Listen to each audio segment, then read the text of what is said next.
Welcome to Chapter 12. So you may have noticed we have skipped Chapter 11. Chapter 11 is an interesting chapter. You can go back and read that for yourself if you'd like. It talks about how different cells communicate with each other and kind of how we regulate what's going on in cells, which is kind of an important thing, but we're not going to cover it this semester. So we're jumping right into Chapter 12, which is the cell cycle. So we're going to talk about some things that might be kind of interesting to you in this chapter. One thing we're going to talk about is how bacteria divide. So if you are a person who would like not to be infected with dangerous bacteria, which is probably most of us, learning about how bacteria divide is kind of relevant to that, how bacteria grow. We're going to talk about how human cells divide, which is important in how we heal when we have a wound. It's important to how one single fertilized egg can grow into a human being. So if you have kids or someday you're going to have kids, understanding what's going on during pregnancy and how that child is growing. And also the cell cycle is, this is directly responsible for cancer. So almost all human cancers are caused by some error in the cell cycle, which causes the cell to divide when it shouldn't divide and eventually form a tumor. So a lot of things, probably one of those or maybe even all of those topics are something that is relevant to you. So I think this is a chapter that you're going to really find a lot of applications to your life, whether or not you become a scientist. So let's just jump right in. So one important thing of being alive is being able to reproduce. Having organisms being able to produce more of their own is what makes us living compared to non-living. So the forks and cups in your kitchen cannot reproduce themselves. They're not alive. But the bacteria on those cups can, and the people that use those cups can, and your cat that comes in and tries to, lick from your cup can reproduce. And being able to reproduce is based on cell division. So cell division is here you have one cell splitting into two. So you have two cells where there used to only be one. This picture is showing DNA. So these blue things are your chromosomes, your DNA, and these red things are microtubules or centrosomes, pulling them apart to opposite directions. Unlike what you see here, the DNA is moving to opposite sides of the cell. So the blue here is also DNA. And here you can see two cells splitting into four. You can see these yellow, which is the red here turns into the yellow, and these cells pulling that DNA in opposite directions. So those cells can divide. So here you've gone to two cells, then four cells.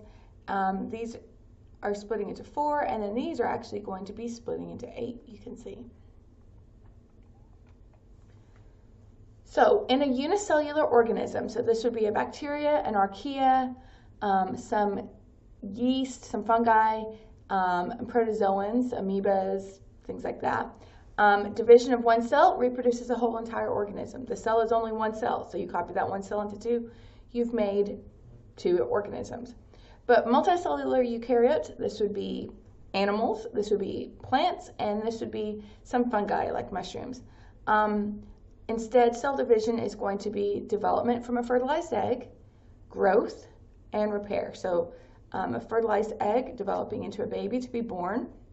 When that baby is born, growing into a full-size adult, and then repair. So if I were to get a scrape on my skin, that skin is going to grow and repair that wound there. Cell division is part of the cell cycle. So the cell cycle is what controls cell division, and that is the life of a cell from formation to its own division. There's 2 types of organismal reproduction. One is asexual and one is sexual. Asexual reproduction is when the offspring receives genetic information from one parent. So anytime you have a unicellular cell dividing, that is asexual reproduction. So all bacteria, all archaea, these involve asexual reproduction. Here you have a hydra. When we looked at our pond water in Elizabethton, when we looked at our pond water, you may have been able to see some hydra in there. And you can see Hydra, this is not unicellular, but it can reproduce by forming a bud. So this bud is going to break off as it's a little baby and grow into a fully developed Hydra. So that's unicellular development. Some plants can do the Hydra has asexual reproduction. Some plants can do asexual reproduction. If you've ever taken a cutting of a plant and rooted it, you can sometimes develop a new plant out of just a cut piece of a plant. If you've ever taken like a carrot top or a celery top and plant it in dirt, and sometimes it'll grow a new plant. So that is asexual development. Plants also do sexual development though. So they produce pollen, and pollen can travel to another plant, and we'll get into all of that in 1120. But that sexual development involves two parents. So two plants combining their DNA. Animals do sexual reproduction. I can't make a baby all by myself. It takes me and my husband working together. So here it's a sperm fertilizing an egg to eventually turn into a grown adult. And so sexual reproduction is two parents.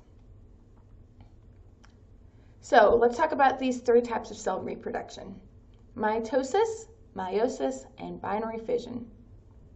So binary fission, if you are interested in prokaryotic reproduction, we talk about binary fission a lot in microbiology, so that's a class that you can take if you'd like to learn more about that. In binary fission, this involves prokaryotes and lower protists, protists being eukaryotic cells. One cell splits into two. The cell grows, it copies its DNA, splits into two. Pretty simple process compared to the other ones. Mitosis and meiosis are both eukaryotic, usually multicellular organisms. Mitosis is when one cell makes an exact copy of itself and turns into two cells. This can happen in haploid or diploid cells. Those are words we haven't discussed yet, but these are words you need to know. Haploid means a cell that has one copy of each gene. So haploid cells would be sperm and egg cells. Diploid cells would be cells that have two copies of each gene. These would be all of your body cells except for your gametes, except for your sperm and egg cells. Meiosis is reductional division. So you take a diploid cell and you are going to copy the DNA to make two cells that are diploid, and then split those cells into 4 cells that are each haploid. So we will have a chapter that goes entirely based on meiosis. So right now we're just going to kind of introduce this topic. So meiosis is how we develop gametes in sexually reproducing multicellular organisms. So organisms that sexually reproduce, plants, animals, go through meiosis. Multicellular organisms, so we're made of a bunch of cells.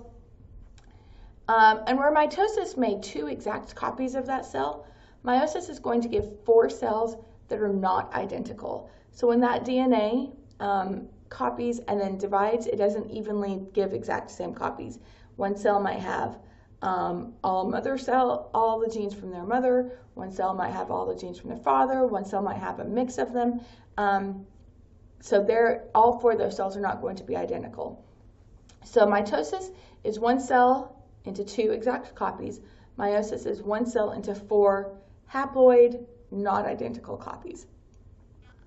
Gametogenesis is another word to know. Gametogenesis is forming gametes.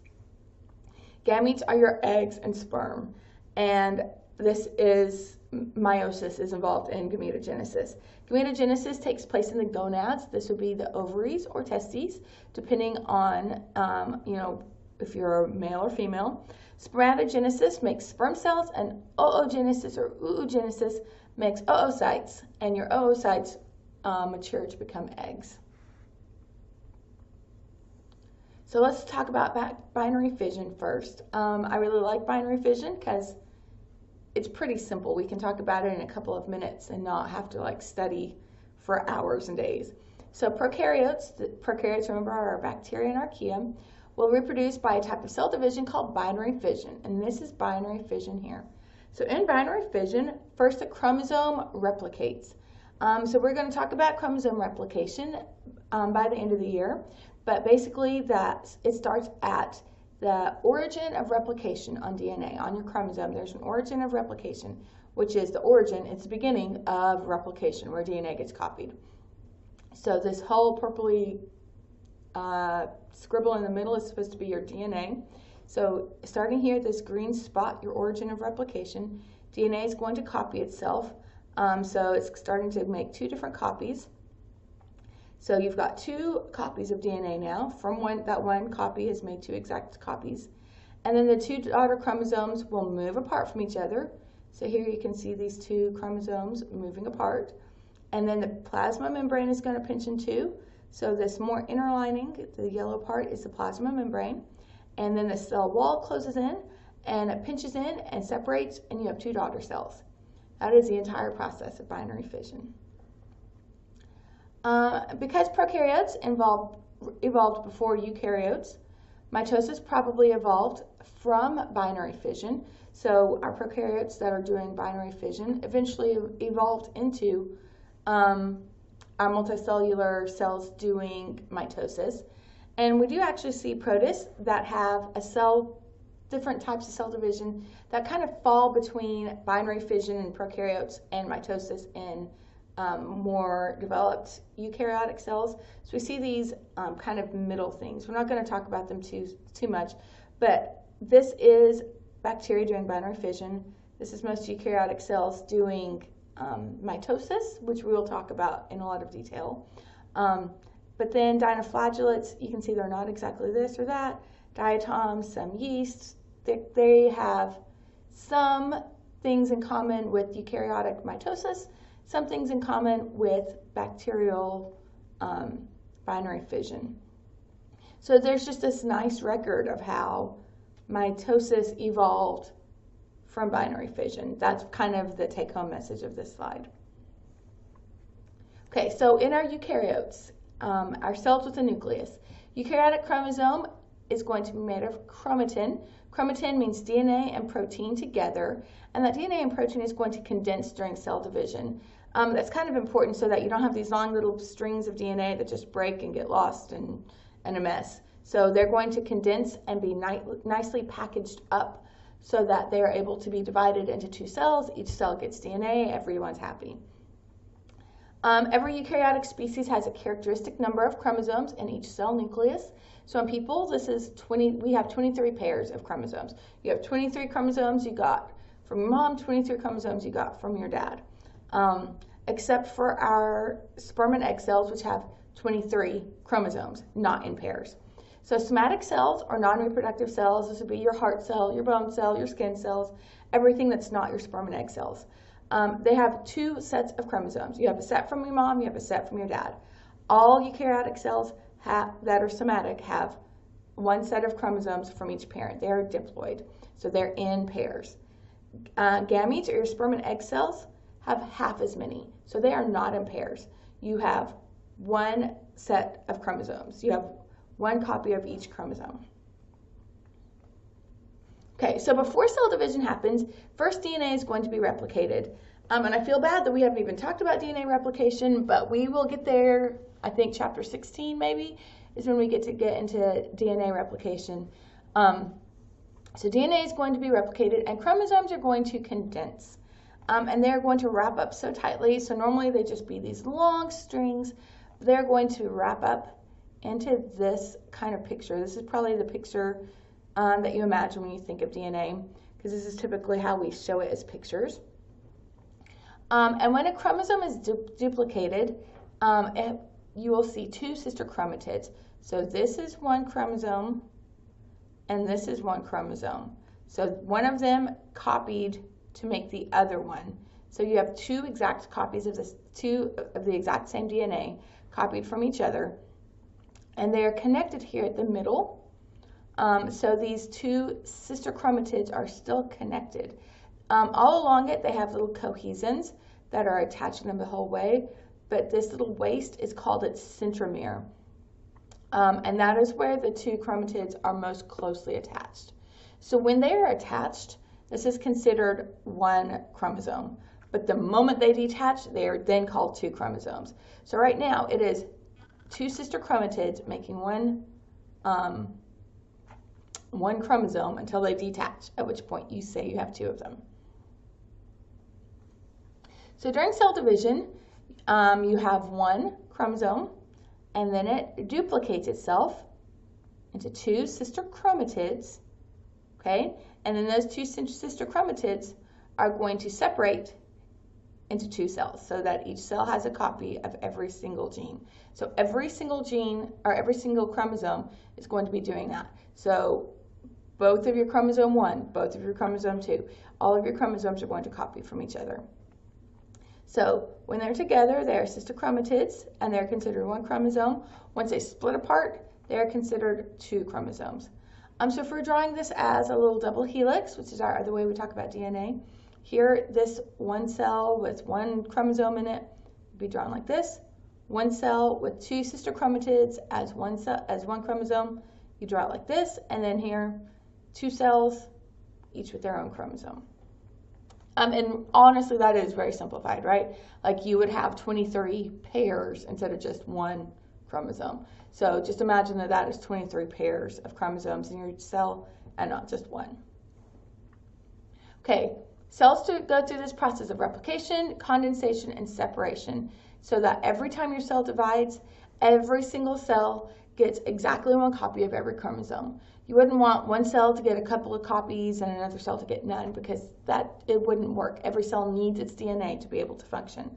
So every single chromosome is going to do this to make sure that every cell that's being divided gets a copy of each chromosome. So let's watch this little clip about chromosome duplication. And I think this will probably kind of finish our first part of chapter 12.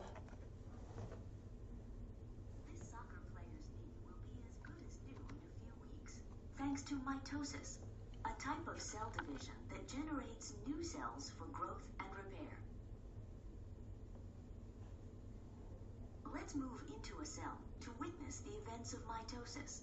Before a cell can divide, it must first duplicate the chromosomes stored in its nucleus. During chromosome duplication, several bubbles open up along the chromosome. Each bubble grows until it merges with an adjacent bubble.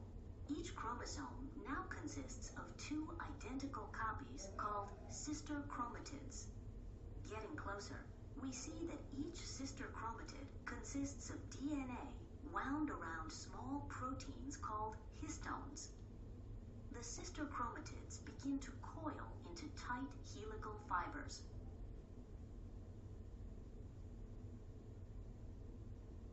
Outside the nucleus, centrosomes that duplicated earlier move away from each other to opposite sides of the cell. Microtubules extend from the centrosomes, forming the mitotic spindle. Back in the nucleus, the DNA forms loops, becoming more compacted. These structures fold back on themselves, eventually condensing into a shorter and thicker chromosome consisting of two sister chromatids. As the chromosomes continue to condense, the nuclear envelope breaks up. The array of spindle microtubules is now extensive, and the chromosomes are fully condensed. Spindle fibers from each pole attach to protein structures located at the centromere of each sister chromatid. As the chromosomes are bound by spindle fibers from opposite poles, they move first one way and then another. The counteracting forces of the spindle eventually cause all the chromosomes to end up at the center of the cell, as if arranged on an imaginary plate. The sister chromatids are released from each other, each becoming a full-fledged chromosome. They are moved toward opposite poles of the cell, pulled along the spindle fibers attached to them. At the same time, overlapping spindle fibers that are not attached to chromosomes continue to lengthen, pushing the poles farther apart. Once the chromosomes arrive at their destination, they become less condensed. Two new nuclear envelopes form, completing mitosis, the division of one nucleus into two genetically identical daughter nuclei. The cytoplasm divides by the process of cytokinesis, forming two separate daughter cells.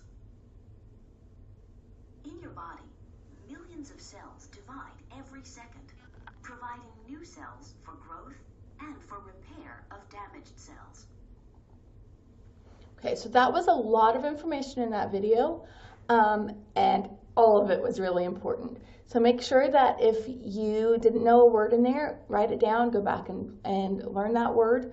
There's different steps that it's talking about what happens in each different step of mitosis.